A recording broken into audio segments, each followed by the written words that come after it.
Bismillahirrahmanirrahim. Assalamu alaikum ve rahmetullahi ve berekatuhu. Mana bizim haberçimizde taze haber yollanıptır.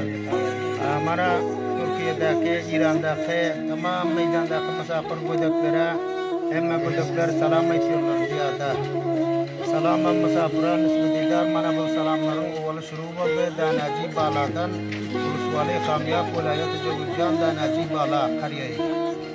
Ondan sonra Danaci payındaki gödeklerden ve Argaya kariyasından ve Çöküldepe yani Kariyayı Seyyid İsmail'den yani Bozarık kariyasından Kariyayı İtbaş'tan tamam Kamyap'ın kariyalarından Kariyayı Mardak Kariyayı Seyyid Sadık emmellerinden diyada salam ediyor gödekler bir de olsa cümle misafir olsa salam misafirden başkasını bilem yok ben misafire salam başka bize salam lazım der. Mana bu gödeklerim hemmeciklere ziyad salam ediyor nam Kuda hemmeciklere kaydır ait gün doldurayısın atyan okçan